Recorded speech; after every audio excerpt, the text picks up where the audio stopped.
Hello everyone, welcome back to our channel Login Aid. In this guide video, I will show you how to fix notification problems on Android. So the first thing that you need to ensure is that do not disturb mode is turned off. In order to see that, what you have to do is launch open settings on your device. You can see over here settings has been opened. You'll be able to find several options over here. Find the option for notifications and tap on it. Now you'll be led to the notifications interface. Over here, what you have to do is find the section for general. In this section, you'll be able to find the option for do not disturb. Simply tap on it. Now you can see over here, you'll be led to this kind of interface. Right now, do not disturb is on for me. So if you want to turn it off, simply tap on this option, turn off now.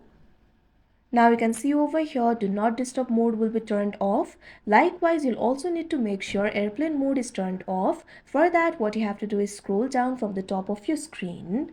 Now over here, you'll be able to find several options like Wi-Fi, mobile data, Bluetooth, etc. Find the option for airplane mode. You can see over here, right now it is turned on. So to turn it off, simply tap on the option airplane mode.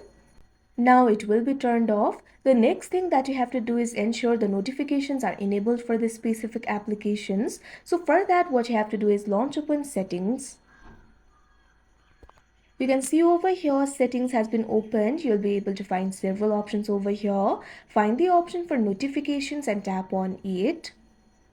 Now you'll be led to the notifications interface. Over here, what you have to do is find the option for app settings and tap on it. Now you can see over here, you'll be able to find all the applications over here. So make sure the notification is turned on for the applications that you're expecting the notification for. For example, if the notification is turned off for the specific application, what you have to do is toggle on the button that you can see right next to the application that you want to turn on the notification for. Likewise, some applications will also have inbuilt feature for notification. You'll also have to ensure that the inbuilt feature for notification has been turned on in that particular app. After that, your notification problem will be fixed. So that is how you fix notification problems on Android. I hope you found this video helpful. Thank you for watching. Make sure to like, share and subscribe to our channel.